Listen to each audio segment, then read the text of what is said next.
Professora Valdiana Gomes, mais uma videoaula de volta para vocês. E a gente começa, com a nossa acolhida e em seguida a indicação da nossa agenda de hoje, tá certo? Espero que vocês estejam bem. Para essa aula nós vamos utilizar somente a nossa gramática, tá certo?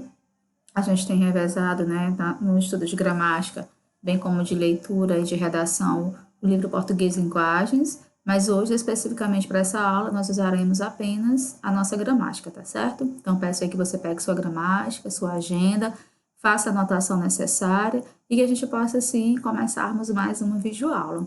Eu não sei como você está, mas eu espero que você esteja bem e que você não precise passar o vídeo, pausar o vídeo, para ouvir a nossa mensagem de hoje, a nossa acolhida, que diz Começando a Enxergar a Luz, tá certo, nono ano? Que diz assim: nossa vida é tocada por muitas luzes diferentes. A luz do sol e da lua, a luz de lâmpadas e luminárias, a luz do fogo, as luzes da cidade, a luz da vela e da lamparina, faróis, luzes noturnas, luzes de neon, luzes fracas e luzes ofuscantes, luzes que enganam e luzes que confundem. Todas elas têm uma coisa em comum: no fim, apagam-se, não são confiáveis. Jamais podem ser usadas como a luz principal que iluminará nossa vida. Há somente uma luz que jamais se apaga. Ela provém de Deus.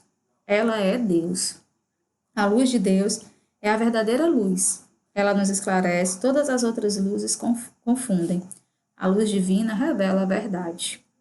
Todas as outras luzes obscurecem a verdade. A luz de Deus nos tira da cegueira e nos ajuda a enxergar de uma forma que nunca conseguimos antes. Então, o Senhor nos diz: guiarei os cegos por um caminho que não conhece. Falo-os-ei andar por veredas desconhecidas e assim propagarem o meu nome. Então, é assim que a gente inicia na nossa videoaula de hoje, tá certo? Para que a gente possa verdadeiramente buscar essa luz, tão necessária à nossa existência, que é essa luz, esse contato especial com Deus. A nossa escola, por ser uma escola vicentina, ela valoriza, ela nos incentiva a buscarmos essa proximidade com Deus, tá certo? E após, o nosso momento de acolhida, a gente vai para a indicação da nossa agenda, tá certo? A gente começa aí com a correção da atividade, da gramática da página 107 a 113. Em seguida, a gente faz uma abordagem sobre o período composto por coordenação e a gente resolve a atividade localizada na página 118 a 124, tá bom? Então, vamos, por assim dizer, começarmos a correção de atividade da página 107 a 113. Intitulado, para escrever com expressividade, a gente vê aí da página 107, versificação 2, ele diz: lê este poema de Paulo Mendes Campos. É importante que você tenha lido este poema, conforme a indicação. A uma bailarina. Quero escrever meu verso no momento em que o limite extremo da ribalta silencia teus pés, e um Deus se exalta, como se o corpo fosse um pensamento. Além do palco existe o pavimento, que nunca imaginamos em voz alta, onde teu passo puro sobressalta. Os pássaros sutis do movimento. Amo-te de um amor que tudo pede, no sensual momento em que se explica. O desejo infinito da tristeza, sem que jamais se explique ou desenrede. Mariposa que pousa, mas não fica. A tentação alegre da pureza. Poemas, Rio de Janeiro, Civilização Brasileira, 1964, página 92. Primeira questão. O eu lírico expressa o que sente pela mulher amada, certo? Quem é ela? Justifique sua resposta com elementos do texto, A questão é muito clara. Então, quem é ela? Ela é uma bailarina, conforme a indicação, conforme o título do poema e os trechos, em que o limite extremo da ribalta silencia teus pés e onde teu passo puro sobressalta, os pássaros sutis do movimento. De que modo ele a vê? Ele a vê como um ser especial, dotado de sensualidade, delicadeza e graça, Então, ele a vê como um ser especial, diferente. Item C. Como ele se sente em relação a ela? E ela em relação a ele? Então, são duas perguntas interligadas, tá certo? Ele se sente apaixonado por ela, enquanto ela parece não se entregar completamente a esse amor, conforme sugere o verso. Mariposa que pousa, mas não fica. Em relação à primeira estrofe do poema, já foi resolvido. Eu quero só salientar para vocês que essas questões, elas foram resolvidas, mas alguns alunos pediram, né, que não tinha ficado claro, que eu começasse o vídeo dessa semana com essas correções, tá certo? Então, a gente parou, né, no item B da página 108, e agora a gente realmente continua com o item, com a terceira questão, também da página 108. Justifique porque esse poema é um soneto. Foi importante, né, a gente retomar, porque quando fica metade num vídeo, dá a ideia de que não está uma sequência lógica. Então, eu retomei as primeiras questões, você se situa, acompanha, né, e agora a gente dá continuidade, tá certo? Olha aí. Porque apresenta 14 versos decassílabos, né, organizado em 2 quartetos e 2 tercetos, tá certo? 4. Observe as palavras finais dos versos da primeira estrofe do poema. Elas apresentam alguma semelhança sonora a partir da sílaba tônica? Sim, né? Aí a gente faz aí uma menção, né, aí na rima, que é um recurso musical baseado na semelhança sonora entre as palavras no final dos versos, e às vezes no interior deles, rima interna, certo?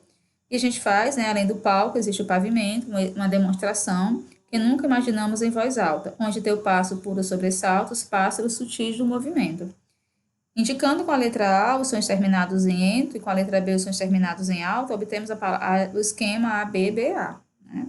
Observe que o primeiro verso rima com o quarto e o segundo com o terceiro. Quando isso ocorre, temos rimas interpoladas, tá certo? Quando o esquema da rima é AB ou AB, temos rimas cruzadas e alternadas, tá bom? Aí a gente segue da sequência para a página 109. Na página 109, ele diz assim: os versos que não apresentam rima entre si são chamados versos brancos. Vejam um exemplo. Bucólica. A moça reconstada à porteira olhava aos longes. A vaquinha cambraia mugia, o cachorro piloto ladrava, o vento inventava verbos no infinitivo: partir, andar, correr, fugir, voar, voar. A vaquinha mugia, o cachorro ladrava, o vento fazia cosquinhas nas regiões polípteas da moça. É um texto de Mário Quintana, A Cor do Invisível, Rio de Janeiro, Objetiva 2012, página 65. A bucólica, né, no estado de dicionário, quer dizer natural, campestre, rural, região poliplítea, região da perna atrás dos joelhos. E a gente faz aí uma explicação sobre ritmo, tá certo? É a marcação melódica, que nasce da alternância entre sílabas acentuadas e não acentuadas, tá bom? Sílabas pronunciadas com maior ou menor intensidade. Aí a gente pede só a sua atenção para esse exemplo aí que está na sua gramática, localizado na página 109. No meio das tábuas de amenos verdores, cercadas de troncos cobertos de flores, alteiam-se os tetos da altiva nação. São muitos seus filhos, nos ânimos fortes, temíveis na guerra, que em densas cortes, assombro das matas a imensa extensão. Né? O ritmo não é exclusividade da poesia, ele também existe na música e nas artes visuais, desde que haja uma repetição regular de determinado elemento. Na foto do lado, por exemplo, o ritmo é criado pela regularidade dos quadrados em preto e branco. E nós temos, né, a literação, que é a repetição constante de um mesmo fonema consonantal, e a gente pede para que observe no haikai, né? No haikai, ao lado de como Paulo Leminski alitera os fonemas P e T, né? Aí a gente chama essa atenção, do espanto ao esperanto, através do esperanto. Lá se vai meu por enquanto. Né? E nós temos também a assonância, que é a repetição constante de um fonema vocálico, né? Observe o haikai ao lado, também de Paulo Leminski, a assonância dos fonemas vocálicos A. Né?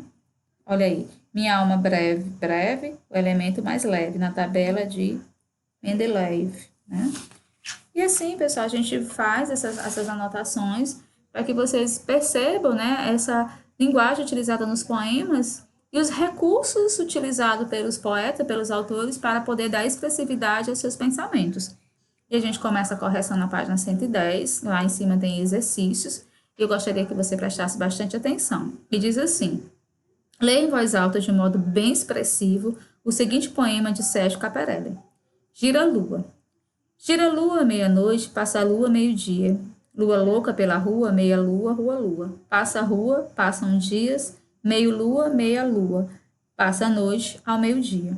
111 poemas para criança, edição Porto Alegre, página 208, página 100. A.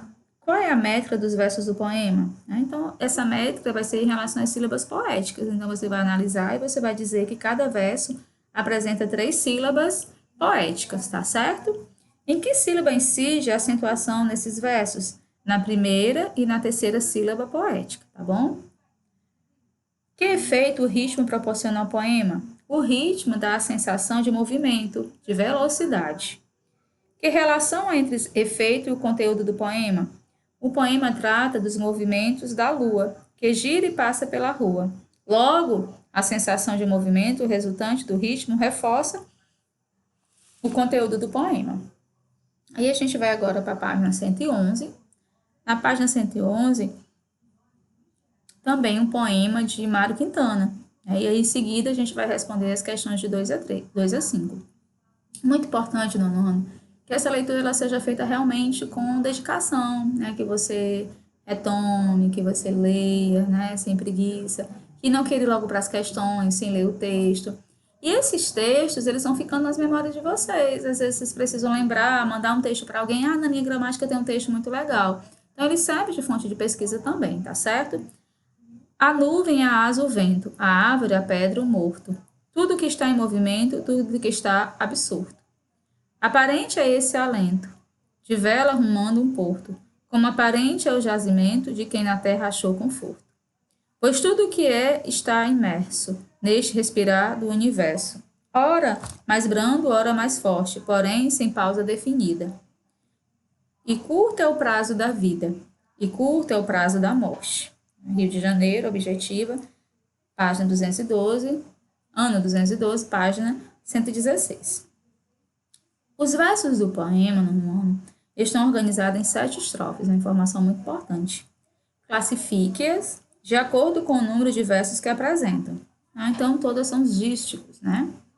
Como é o esquema de rimas do poema? Use letras para indicar os sons diferentes. Aí você vai colocar AB, AB, AB, AB, CC, DE e ED. Todos os versos do poema têm o mesmo número de sílabas métricas. Faça a escansão dos versos da primeira estrofe.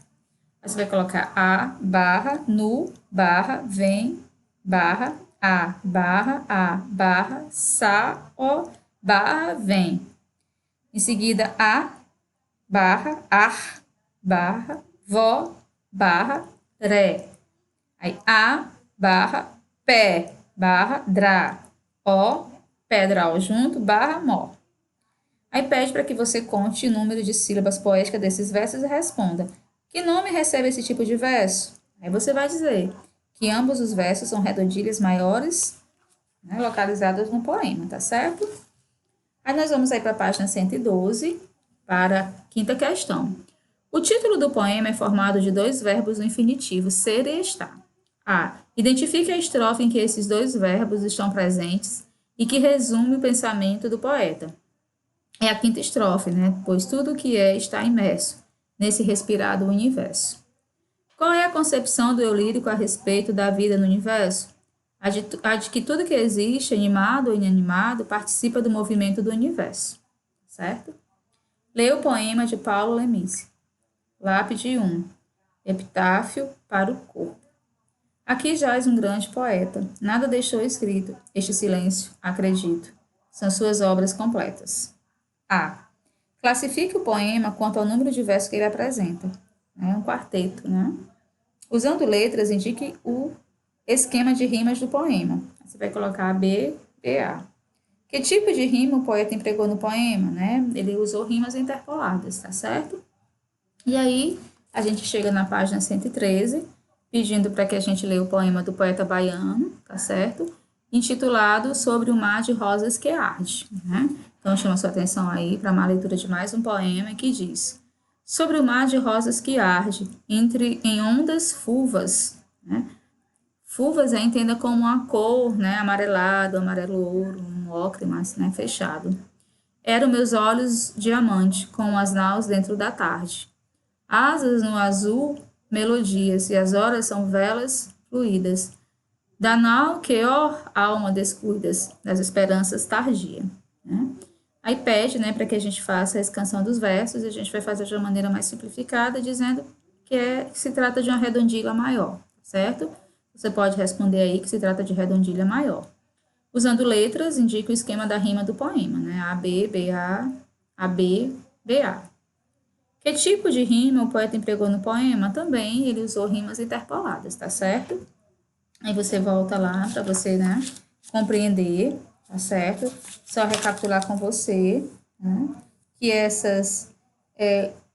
quando isso ocorre, temos rimas interpoladas, ou seja, os sons terminados em letras diferentes, em que a rima ela não acontece dentro do poema, como se estivesse na primeira linha, alterasse para a última, e as duas do meio se encontrassem, né, se forem 4 versos, tá certo?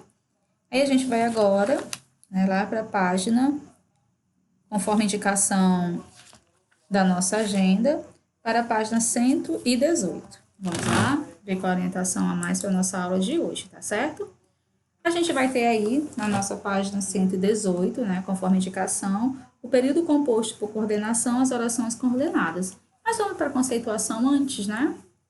Vamos ver o que é que diz? A gente vai entender que um período composto por coordenação é constituído por orações coordenadas. Uma oração chama-se coordenada quando não funciona como termo de outra e nem de outra que funcione como termo dela. Ou seja, as orações coordenadas elas são sintaticamente independentes entre si, né? Que é o contrário da subordinada. Elas vão ter elas existem por elas mesmas, elas não vão precisar de outro termo para justificar a sua existência.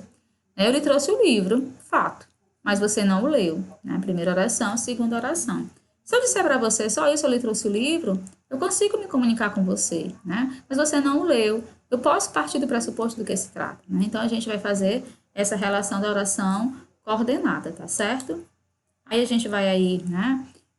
Eu lhe trouxe o livro, mas você não leu. Observe no exemplo como a segunda oração não precisa funcionar com o termo da primeira e vice-versa, porque as duas já têm estrutura sintática completa. Ainda no exemplo, note que a primeira oração não apresenta conjunção, enquanto a segunda apresenta conjunção mais, ela inicia, né?